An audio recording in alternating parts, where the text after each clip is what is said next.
Pemirsa Intens Investigasi. Kasus Nikita Mirzani versus Fadel Bajideh terkait dugaan pelecehan seksual anak di bawah umur dan aborsi menuai babak baru, di mana Eda JR Fernandes atau Mami Eda, saksi yang dihadirkan dari pihak Fadel, akhirnya menjalani pemeriksaan oleh penyidik Polres Metro Jakarta Selatan. Meski dalam pemeriksaan itu dilakukan via Zoom. Di saat Mami Eda yang baru saja memberikan kesaksiannya terkait hal-hal yang berkaitan dengan Loli saat berada di UK. Seperti apa Rasman yang mengungkit statement kontroversial Nikita Mirzani baru-baru ini dalam siaran live-nya di media sosial, bahwa Fadel Bajideh bakal masuk penjara sebelum tahun 2025, hingga sesumbar siap menggelontorkan uang senilai 5 miliar rupiah. Lantas seperti apa Nikita Mirzani menanggapi Fadel yang sempat menjalani pemeriksaan lanjutan terhadap laporannya di Polres Metro Jakarta Selatan, di mana proses hukum pun tetap akan berjalan sesuai dengan janjinya, di mana Fadel harus menjadi tersangka dan harus dipenjara. Di sisi lain, seperti apa Mami Eda yang sebelumnya sempat mengungkap mengenai kehidupan Lora di UK selama tinggal bersamanya, di mana dengan bahasa Indonesia yang sudah terbata-bata, Mami Eda pun menceritakan bagaimana Loli keluar dari rumahnya secara tiba-tiba dan bersikeras untuk pergi begitu saja. Dan bagaimana pula pesan Fadel kepada Loli terkait kesaksian dari saksi yang berada di luar negeri bisa menyelamatkan dirinya dari jerat hukum. Hingga menurutnya, kesetiaan cintanya kepada Loli adalah ujian dengan berbagai macam fitnahan terhadap dirinya. Pemirsa, bersama Intens Investigasi, kami hadirkan kabar terkini, terpercaya, dan teraktual. Tetapi sebelumnya, jangan lupa untuk like, subscribe, dan juga share channel YouTube ini.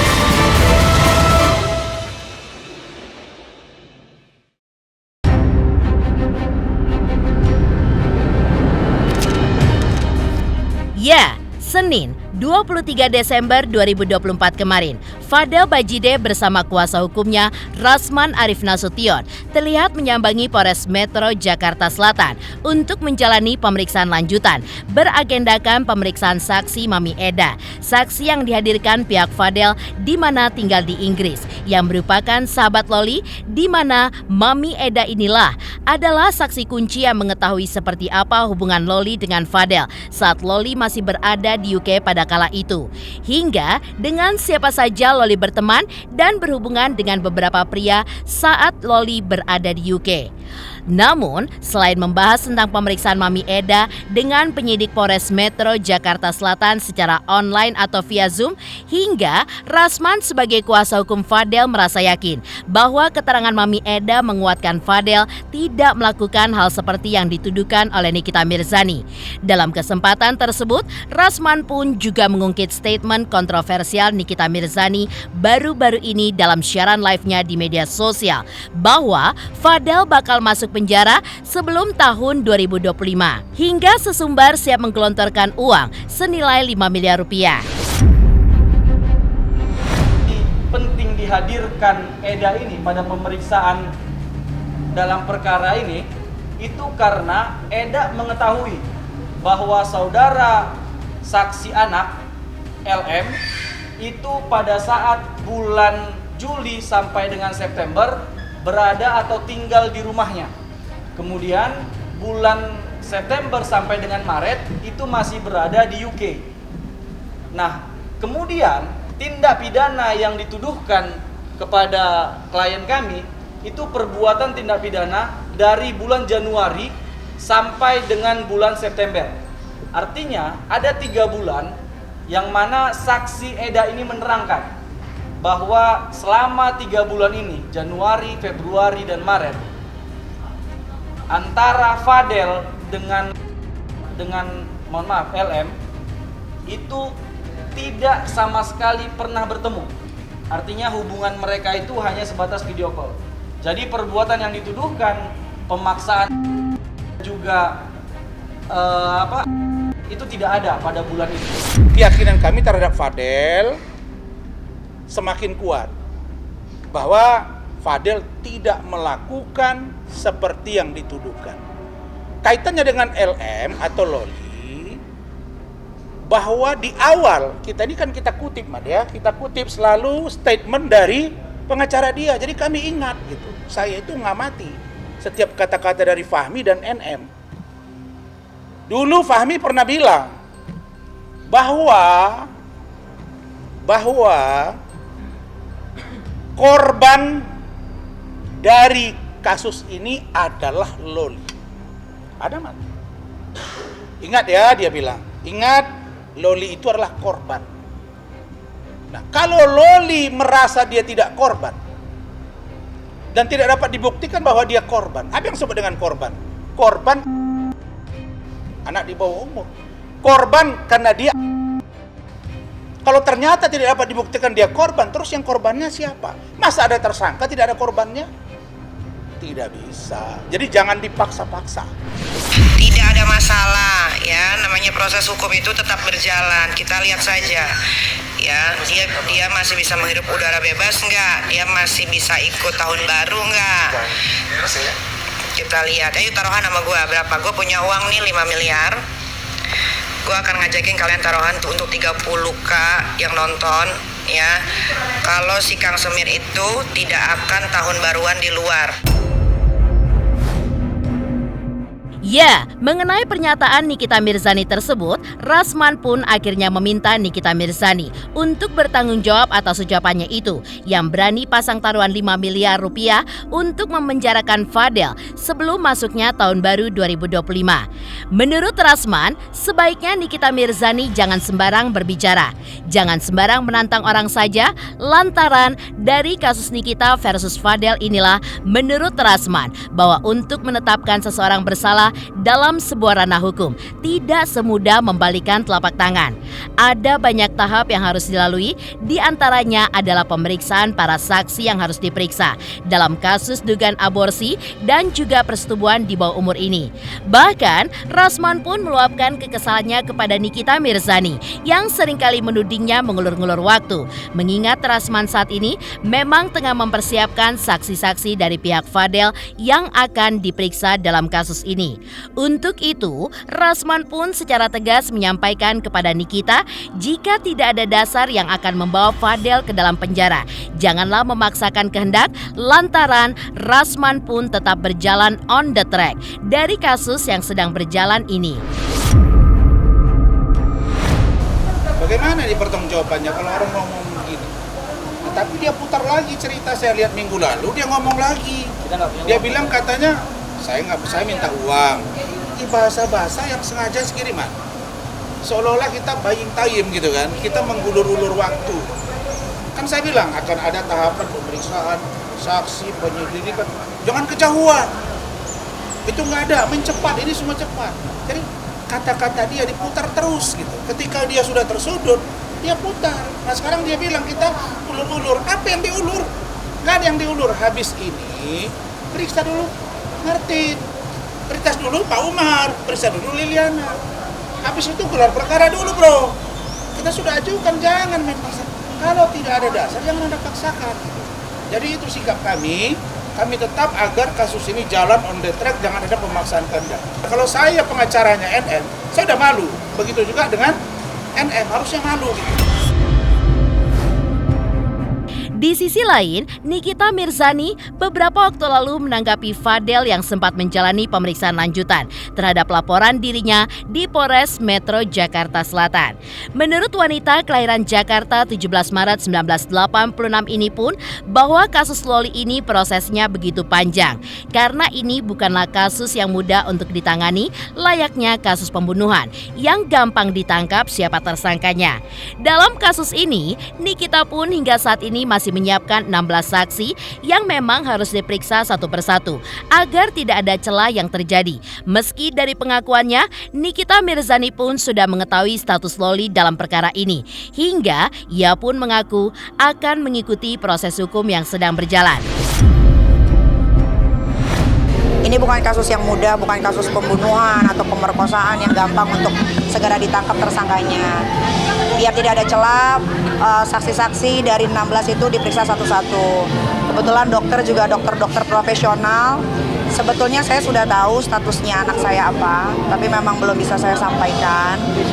Mungkin dalam waktu minggu depan ketika nanti si Kang Semir ini dipanggil, baru nanti akan Niki sampaikan dari mulut Niki sendiri.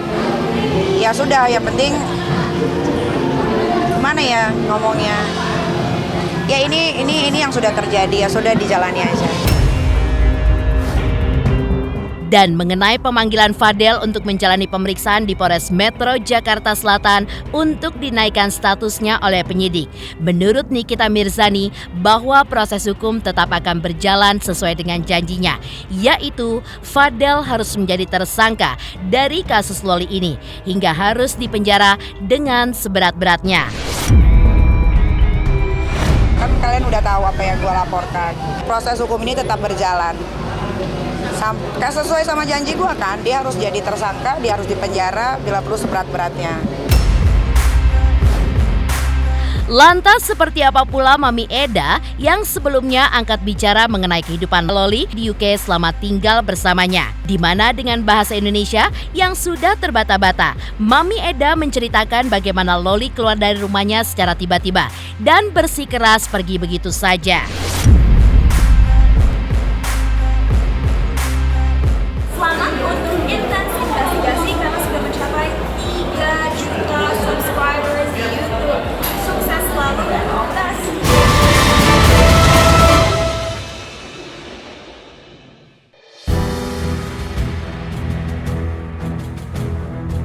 Pemirsa, sebelumnya Mami Eda memang sempat angkat bicara mengenai kehidupan Laura saat masih berada di UK dan selama tinggal bersamanya. Ia pun sangat menyayangkan perilaku Laura yang sempat pergi dari rumahnya tanpa sepengetahuan dirinya.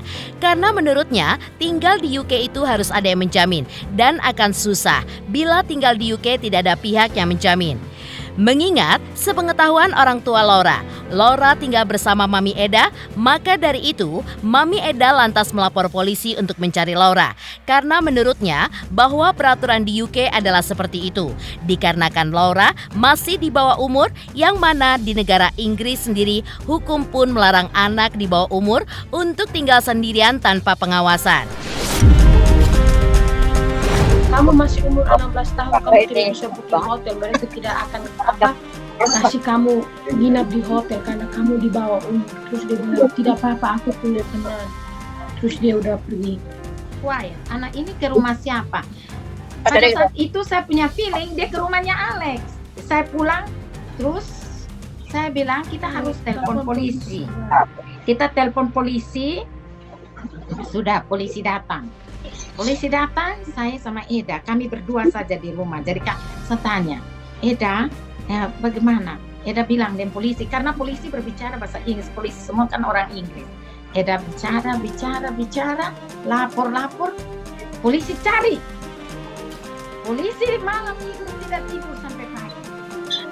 Pagi-pagi jam 10 pagi, polisi ketemu dia di mana? Di bawah kolong, kan ada jalan di atas, ada jalan di bawah. Malam dia telepon. Dia marah-marah sama Eda, kenapa kamu lapor polisi, kenapa kamu begini begitu. Terus Eda bilang, saya harus lapor polisi karena pada saat kamu keluar, kamu tidak bilang sama Mami. Jadi kamu harus lapor polisi. Saya kan bilang, kamu kalau tinggal di rumah siapa harus pasti. Karena itu tidak sah kamu tinggal dengan siapa-siapa, karena mama kamu tahu tinggal dengan saya. Kamu keluar ini harus saya telepon polisi. Itu undang-undang di UK. Karena kamu anak di bawah, kamu harus dilapor polisi. Selain itu, menurut Mami Eda, Setelah keluar dari rumahnya, Laura pun akhirnya tinggal di shelter penampungan anak di bawah umur. Hingga Laura pun diberikan kamar untuk tinggal di sana. Mami Eda juga mengungkapkan sikap lain Nikita Mirzani yang di matanya dianggap ibu yang kurang ajar. Karena saat Laura kembali ke Indonesia sempat ditolak pulang ke rumah ibundanya itu.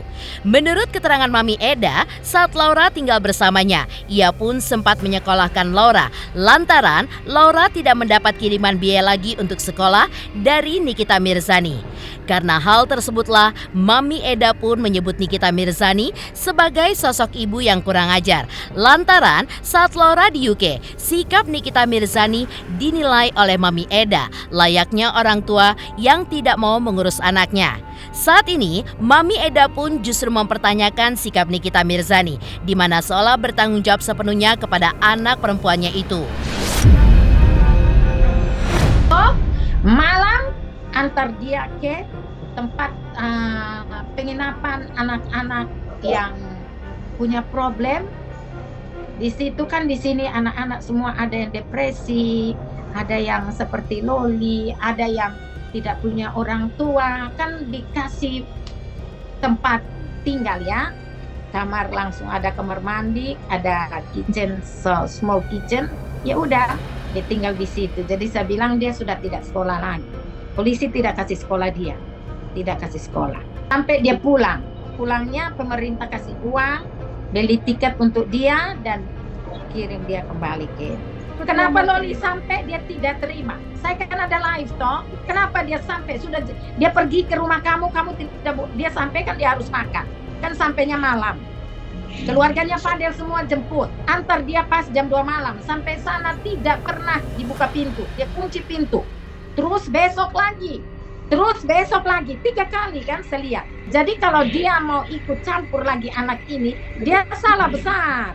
Kalau waktu saya tampung, terus sekolah masuk lagi, kirim anak, transfer anak uang biar bayar lagi, sekolah lagi. Jangan saya yang kasih sekolah. Saya yang kasih sekolah, dia harus tinggal dengan saya.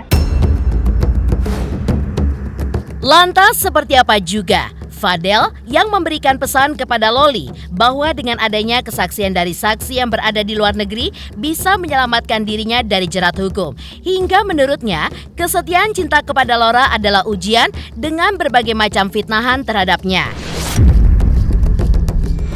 Selamat untuk Intens investigasi 3 juta subscriber, luar biasa sekali 3 juta. Ya pokoknya semakin sukses lah dan bisa menghadirkan sesuatu yang memang baik untuk diperlihatkan.